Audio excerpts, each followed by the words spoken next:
Welcome. Overtime, the Taylor Tanner College Football Week 3 edition just went underway. We have a lot to talk about. Underdogs, a lot of underdogs played in games this weekend. Not many won, but Kentucky against Georgia, that was a really close one. University of Nevada, Las Vegas won a big one in Kansas. Boston College staying close with Missouri, and Mississippi State is garbage, lost to Toledo. And also we got stat attack. Let's talk about how dominant Texas and Tennessee both are.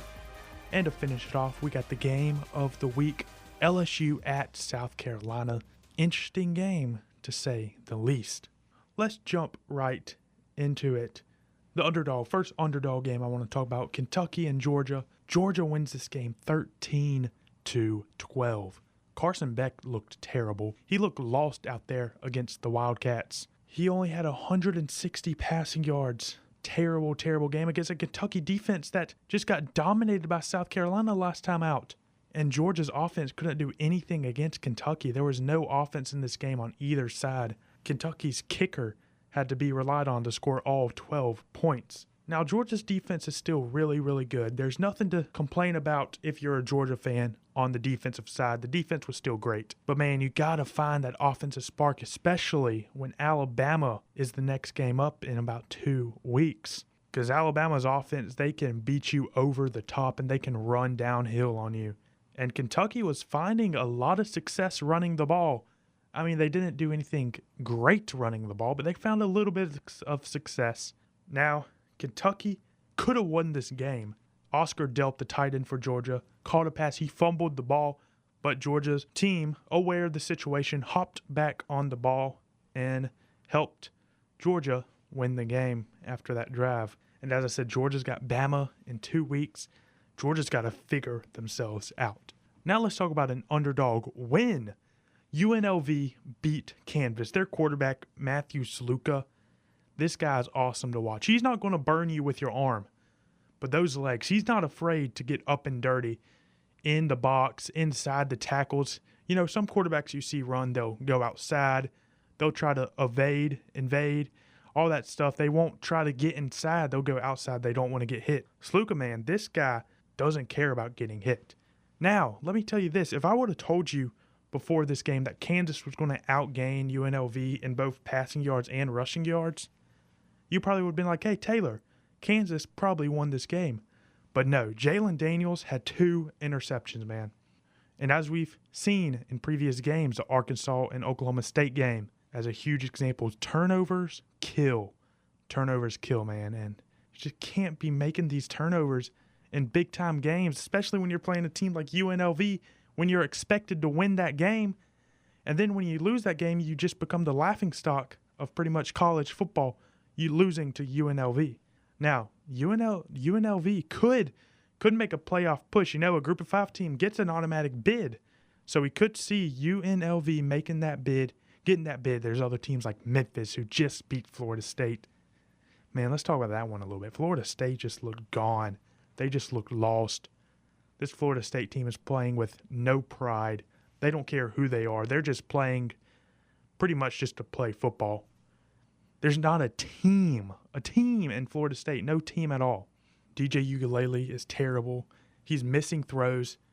When he was at Clemson his first year, there were games where we were like, oh, DJ, this guy could be really, really good. This guy has an arm.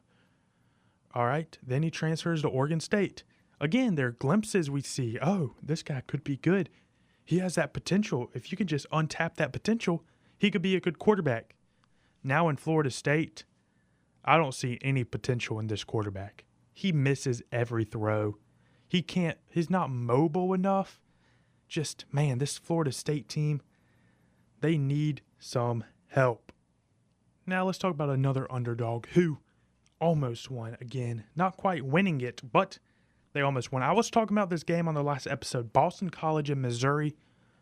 Boston College, I said they could provide a threat to Missouri, and they sure did. Final score of that was, I believe it was 27-20. Missouri won that game. It was a close one. Missouri kind of ran away with it at the end. Boston College put together some late drives to just try to stay in there, make the score a little bit closer. But Thomas Castellanos, the quarterback for Boston College, this guy is really, really good. And Bill O'Brien, the head coach of Boston College, how about that? What a career resurgence he is having at Boston College. You know, Bill O'Brien got a lot of hate when he was in the NFL, when he was at Alabama as an OC. Everyone just hated him. They wanted to throw the flames at Bill O'Brien, but now he's at Boston College. Got a big win over Florida State earlier this season. Contended with Missouri right here. And hey, we could be seeing a Bill O'Brien resurgence. Just saying. And now let's talk a little bit about Missouri. Luther Burden, man, Brady Cook, that connection is lethal. Missouri is not a terrible team at all. Boston College is a really good team. Missouri is an elite team, in my opinion. Their defense is really good. They have Khalil Jacobs, transfer from South Alabama, and he's been looking good with the Missouri Tigers, man. I miss Khalil. He was a fun guy with the Jags. He was fast. He's smart. He knows how to play football. And that Missouri's defense is going to be terrifying for some SEC offenses. And now, I hate to do this, man, but Mississippi State. What happened to Mississippi State? What happened to the Bulldogs? The Rockets came in and wiped away those Bulldogs, man. Toledo won 41-17. Toledo had 5 sacks. Mississippi State had 0. Toledo's D-line just bullied the Mississippi State O-line. And Toledo's O-line bullied Mississippi State's D-line and vice versa. This was a terrible game for the Bulldogs. Blake Shapen was terrible.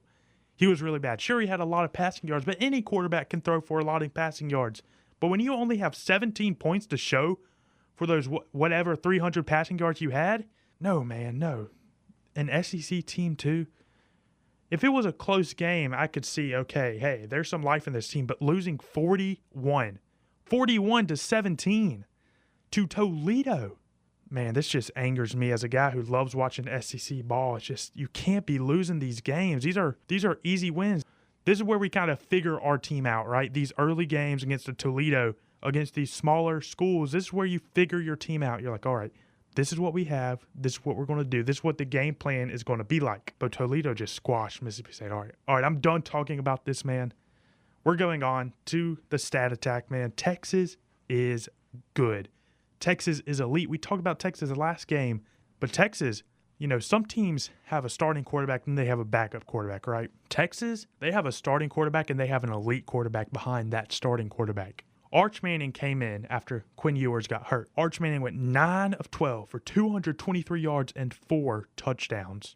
And guess what? This guy can run too. A Manning who can run. College football's in for some trouble at Texas. Once Quinn Ewers is gone, Arch Manning is going to come in and be the best quarterback in college football. Arch Manning is going to win the Heisman. Arch Manning is going to be a number 1 overall pick in the NFL draft. Arch Manning is going to win an MVP in the NFL. Arch Manning is going to win a Super Bowl in the NFL. If I told you all those things right now, would you believe me? I guess we'll come back in a couple years to this clip and see if I predicted the future. But this guy ran for 53 yards and a touchdown, which is crazy. Arch would start on 99% of college football teams. Let's see, top 5, top 10, maybe not, but he'd start on mostly every other college football team. Texas had 1,014 yards over their past 2 games, all right? And you'd be like, hey, Taylor, they probably played small teams, small schools. They played Michigan and UTSA. Michigan and UTSA. Michigan's on that board, an elite defense at Michigan. And over the past 2 games, they have over 1,000 yards total, right? And speaking of another offense that has just been electric, Tennessee Volunteers. Who's going to stop them? Tennessee and Texas, both teams in the SEC. I think these 2 teams are the best teams in the SEC. And you're probably like, they probably passed the lights out, huh? Nico probably had 400 passing yards. No, he had under 200. We know Nico can throw already. This Tennessee team can also run down your throat. Dylan Sampson, he had 4 touchdowns in the last game. Sure, they played a nobody team. They didn't play anyone elite or great. But we're talking about explosive offenses. This Tennessee team over the last 2 games, they have 1,209 total yards of offense over the past 2 games. And you might be asking the same question. They probably played cupcake teams. They played NC State and Kent State. All right, Kent State's a cupcake team. Throw that team out the window. But NC State? It's a top 25 team last week. But they got destroyed by this Tennessee offense. Next up, though, Tennessee's got Oklahoma.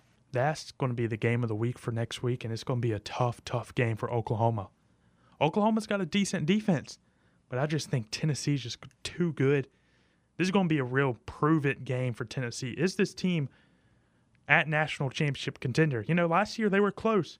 They were pretty good last year too, but they couldn't get over that national championship hump. They lost some close games to some other SEC teams. All right, now let's stop talking about the stats. Let's talk about actual football here. Game of the week, LSU at South Carolina, 36-33. The refs need some work. This game had so many penalties. And I heard on Josh Pate's college football show, Josh Pate, a really good college football just podcaster, and he also works for CBS Sports. He said what happened was they saw the Thursday night football game with Tua. They saw him getting concussed. So refs just started throwing flags left and right, just saying, hey, we're going to protect the quarterbacks. But man, pick six late into South Carolina LSU game. Pick six, Garrett Nussheimer throws the pick. Defender runs it all the way back. Oh, but there's a flag. Okay, it's probably a holding or something. Yeah, okay. Nope, wasn't a holding. It was unnecessary roughness. All right, this is what happened. Nussheimer threw the pick. As soon as the ball was caught and he was running, Nussheimer started running.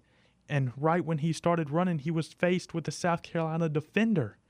And the South Carolina defender just knocked his lights out. It was a block. It was a clean block. It wasn't anything crazy. It wasn't a legal blindside. But they called it unnecessary roughness because it happened to the quarterback. You just can't be doing that, refs, man. Especially in a crucial time where if that pick six would have stand, the game was probably South Carolina's to win. And that's not the only pick six that called back. There was a pick six earlier in the game that got called back too. But that one was probably actually a flag. All right. And let me tell you what, I'm not sold on Garrett Nussheimer at all. Sure, he had a pretty good game. I mean, 285 yards and 2 touchdowns is fine. But there were some balls he threw that just didn't look really good. And let me tell you this, LSU's offensive line is supposed to be the best in the nation. But South Carolina's D-line just dominated the whole entire game. They were all over LSU's run. They were all over the pass. South Carolina's defensive line is really, really good, really, really slept on, and is really, really young. In a year or two, South Carolina could be an SEC frontrunner. They could be a national championship contender, too, if they keep things up. And now, talk about South Carolina, too. Rocket Sanders, 143 yards and 2 touchdowns. As I was saying, this South Carolina's team is going to be really good if they got an elite running back like this, and they can develop Sellers into the passer I know he can be. Because we already know Sellers can move. But he really isn't the best passer yet. But he can develop into that. And Beamer ball in South Carolina is going to be awesome to watch in the future. All right, let's just talk about some interesting topics over college football this week. Michigan, they need help. But maybe they finally got it. Maybe they finally learned what the help is that they need. They're making Alec Orgy the starting quarterback in the next game. He should. He has this running aspect that Warren didn't have. Orgy can make plays with his legs. He should have been the starting quarterback week 1. The last game Michigan played Arkansas State, the final score was 28-18. 28 points against Arkansas State as former national champions. That's not a good look. Not a good look at all. Offense needs to figure things out. Hopefully they can before they start some tough games. But for Michigan, all the tough games fall later in the season. Earlier, they got a little bit of a cupcake schedule. Besides that Texas game, that was a brutal game. But after that, a little breathing. They can breathe now. They can figure things out a little bit more. But, man, if they keep it up, Ohio State might destroy this Michigan team, if I'm being honest. All right, last topic, Florida and Florida State, man. If I would have told you probably 4 weeks ago, hey, both of these teams are probably going to get 2 to 3 wins max on the season, you probably would have looked at me and called me a clown. But look at what's happening now. Florida State is on a downfall. Florida State might only win 2 to 3 games this season. Florida might win 2 to 3 games this season. And then these two teams face each other at the end of the year. Man, this game is going to be something. It might be an awesome game. It might be an all-time classic because both of these teams will really be fighting for nothing to lose on the final game of the season. If I'm right, if these teams don't become bowl eligible by the end of the season, it could be a crazy, crazy final week for Florida and Florida State fans. Billy Napier is already getting boos yelled at him from the fans.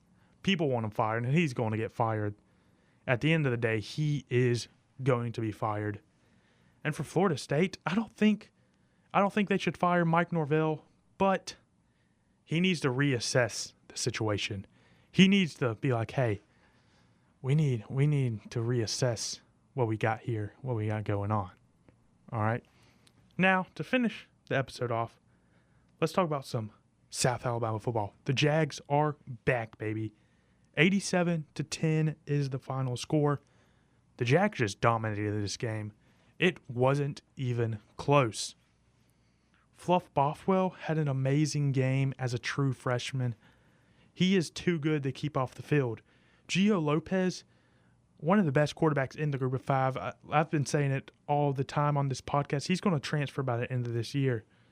And to be fair, the Jags did play bad competition. The team we played didn't even have a season last year because they canceled it. But man, 87 points? It's a lot of points to put up. That game went all night long. I left it out the third quarter just because I was ready to get home, get in bed, go to sleep, you know? Because that game lasted forever. All right, guys, that's it for the Week 3 show. Remember, college football is Wednesdays, NFL's on Thursdays. All right, make sure to follow me on Twitter at OT with TT and on Instagram at _TaylorNader_ and OT with TT. And that's all for this college football Week 3 edition. You've been listening to Overtime with Taylor Tanner.